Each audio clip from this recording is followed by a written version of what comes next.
amawanga aga NATO geesambye Trump tewatwebuuzaako nga tonnaba kuyingira lutalo era nga bamugamba nti luno lutalo si lwa NATO.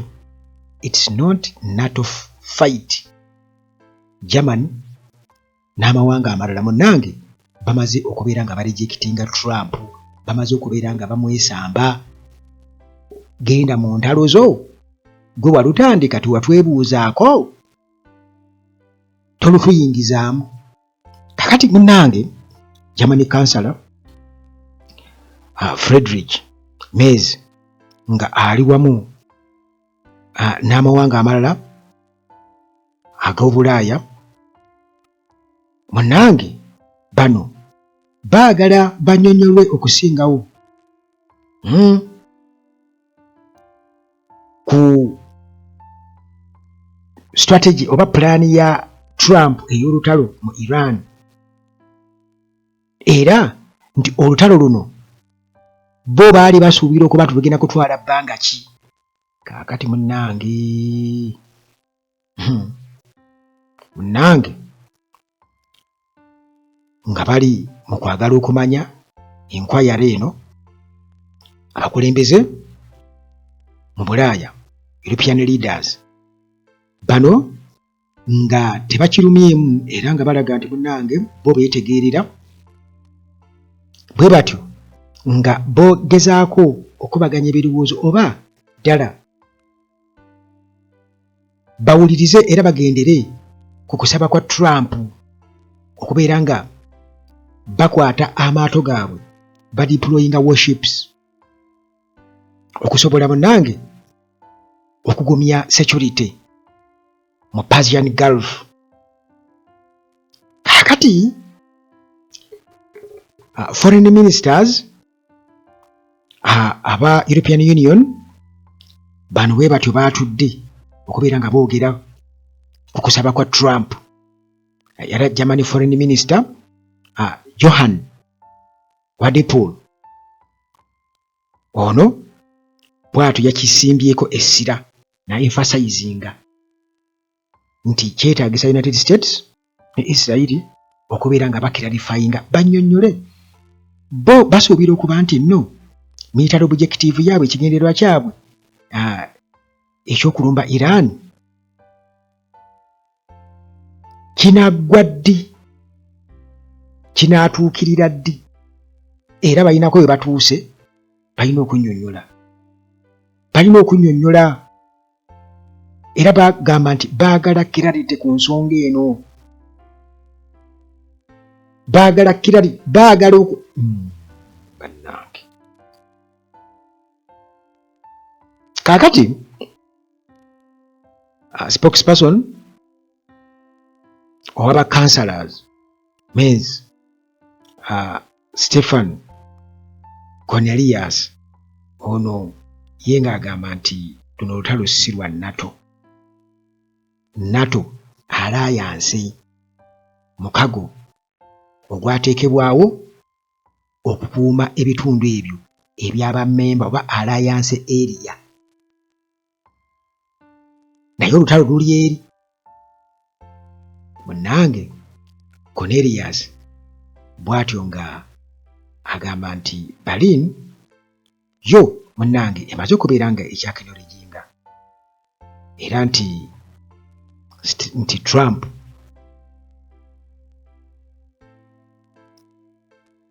be yakola babiraba ne Israeli, naye the United States did not consult us prior to this conflict.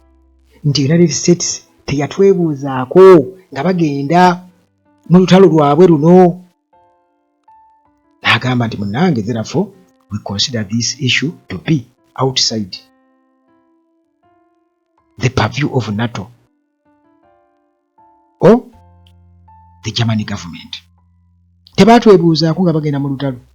Kale yes twakinolejinga atusabye obuyambi, naye tebaatwebuuzaako nga bagenda mu NATO. Kakati tusuubira okuba nti bino munnange biri wabweru wa NATO era German government tebigikwatako. Nze nno nnyinza okugamba nti abantu bano bayinza okuba bali wise kubanga ebimu ku bintu ebireeta kye bayita obutujju bo kye bayita obutujju kwe kubeera nti abazungu oba oli awo bayingira nnyo mu nsonga z'abali kubanga wano e Uganda nyinza okuwa ekyokulabirako nti bwe babeera baweza omusango in fact kino nakijja kuwangadya yagamba nti Besigye baamusiba yes era nga bagamba yali agala kutta Museveni kati n'agamba nga bwetutunuulira eddembe lya Besigye naye ate tulina okutunuulira n'eddembe ly'abali abagamba nti baali baagala kutta Museveni mbu balina okutunuulira okubalansinga kakiba kitegeeza nti maakyazi bano bagamba nti bali bawagira obutujju bo nga bwe bakisitatinga naye ate kiba kitegeeza era balina okukonsideringa factors lwaki kiri bwe kityo lwaki kijja bwe kityo kiba kitegeeza nti oba bakizudde nabo nti okukwata ennyindo yo giyingiza weetajja mu bintu ebimu kiyinza okukuleetera obuzibu nti singa bagaana ekintu kino oba oli awo kubanga baba kitegedde nti oba oli awo Iran esobola okukubayo missiles ate ezikubayo ate muba munaakola ki ezikubayo jjukira nti Russia eri wali China eri wali North Korea eri wali nti gana amawanga ga NATO nago gagamba nti wange ffe tuli wano ku time bomb Russia yiino wano tukyali mu bya Ukraine ate kaakati bandi babatuufu nti olina okubaako wookoma then okwogerezeganya ne kujja oba oli awo kati nga America bwe yagenda neba ne bases zaayo Dubai Saudi Arabia yakikola etya kitegeeza nti ne Iran maybe time erinza okutuuka ne baba nga basobola okutuula nayo ne bakkaanya singa balaga nti nabo tebabadde aggressive tebabadde supportive okusobola okufuna immunity nabo ne babeera safe kati nga boolaba nti Iran esobola okuba mu UAE esobola okuba buli wamu ewali base ya America kiba kitegeeza nti nabo tebeeyibaala tisinga beeyingiza mu lutalo luno kiyinza okuleeta obuzibu ate ng'obuzibu busobola okulanda kubanga bw'otunula First World War, Second World War factors lwaki entalo zino zaagazibwa okufuuka World Wars kati ino Third World War kati egenda ku escalatinga paka wa egenda gaziwa paka wa kati ekyo ky'ekibuuzo nti nabano balina okukonsideringa okutunuulira buwa oba bayinza kukola batya bwe bayingira mu lutalo nno luyinza kukomawa bwe bamala oluza olutalo bayinza kufuna ki ebyo biri awo kaakati munnange Estonia Foreign Minister Magas Sakuna yagambye nti banywanyi ba America mu Europe baagala nnyo okumanya era n'okutegeera pulaani ya Trump n'ebigendererwa bye era pulaani eno egenda kugasa ki baagala okumanya bibuuzo baagala okumanya pulaani eno egenda kugasa ki kakati era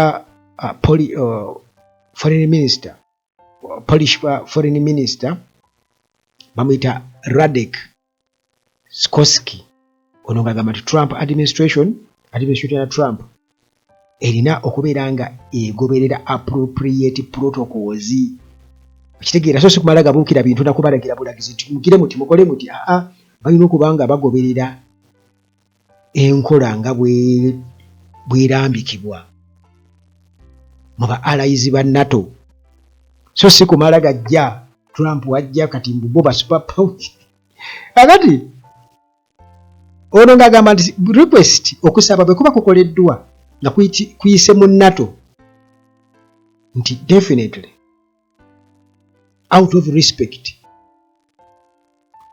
baba bajja kujja nabo babeere nga bakwasaganya wamu ne ba American allies baabwe era bagenda kikonsideringa very carefully so si kudde eri bwe noolagira bulagizi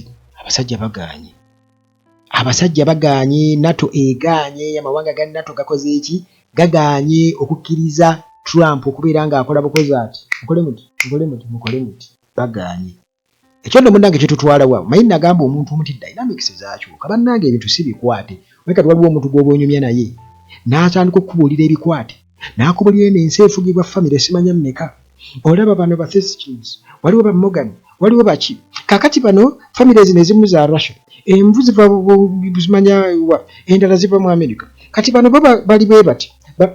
Oba oli awo twavaayo dda. Bwe twakitegeera twavaayo dda. Tuyinza okuba nga munnange tugenda tuvaayo kubanga butunuulira ebintu bya COVID engeri gye byajjamu ni bye babyogera tuwulira world order tuwulira biki. Naye bwe kiba nti ezo pulaani zaabwe zonna zize zitegeerekeka. Bwe tosuubira kuba nti waliwo n'abantu abakola against such plans nga bakiraba ensi baagala gitwala mu dduumu. Ne wabaawo abagamba nedda. Ne wabaawo abagamba nti nedda. Ngera bw'olaba ekintu ky'ebisiyaga nti waliwo abakikuliriza ennyo naye ate era abali against bisiyaga bangi. Ate ngeri ebisiyaga tebyakatandika bibaddewo ebbanga lyonna. Kakati nze nsuubira okuba nga ebintu ebimu biri mu bikwate. Nze bwe mba mpulira abantu abamu nga boogera balina engeri gye baleetamu ebintu mu bikwate nga byo bikwate nti simanyi ekola bwete. Yes, ebyo gye biri naye okusinziira ku bintu ebiriwo ensi eyinza okuba nga nayo yeeshepinga mu ngeri kubanga tuyinza kungamba nti abo abapulaninga ebyo zo famire ze mwogerako nti be bakatonda b'ensi. Nedda bambi amaanyi ga Katonda kati katugamba amaanyi g'ensi ate ge gasinga obunene kubanga ensi yeeshepinga abantu mu ngeri gyeyagala batambulemu. Teri akulimba oli ne waba mugagga atya ayinza obutategeera kuba kati America ogiraba si lwe lutalo lwesoose okulemererwa bwebanga erulemereddwa olwa Iran. Waliwo entalo nnyingi nnyo nga zaagirema okitegeera. Kakati baabo bagaanye bwe baalumba Libya bwe baalumba Saddam Hussein NATO bonna baatambulira wamu ne America. Kakati guno omulundi bakoze eki kiba kitegeeza nti Iran eba erina upper hand era ebintu biyinza okuba tebitambula bulungi nga Trump bwe yakola kikuba Trump ye nga ye wa America ebiseera ebisinga obungi tewangula lutalo yokka kama kati Iran eba erwanisa amawanga mangi. Bwolaba Iran erine America erine Israeli naye abantu bali ku Iran y'amaanyi ba Iran kati yekakasiza nti yonsi y'amaanyi kubanga ensi bwe berwanyisa nsi. Muganda wange bwe kiba nti kati ziri ziganye kitegeeza nti kati eba advantage yaayo kati America ebesigadde yokka ebesigadde kuluvaamu. Israeli yo yagambye dda bagenda kusigala bakyagenda mu maaso tebena kyakukola. Kati America eyinza okutuuka ekiseera olutalo n'eruleka mu Israeli ng'egamba wange era n'ebintu bye boogerako ebyokusuula zi nuclear nsuubira okuba nti bayinza kati nga bakwiza gaasi gundi ebituli ebirimu gaasi ne bazikuba pipes. America nevayo negamba mbwe ekyo kivumirire okitegeera. Trump naga tekijja kuddamu kubaawo nti oba oli abo baali badde bazikuba naye kati bakiteeka kuba nti muzikube. Kati n'ebya nuclear ebiyinza okuba bwe biti mukubeeyo kuba baamubawa bo okusobola okwejja mu kibalo. Naye nga muganda bwange ebintu biyinza okuba si byangu era ekyo kikuwa ekyokuyiga nti tebikyali bya bikwate ng'abantu bwe babikwata bikwate.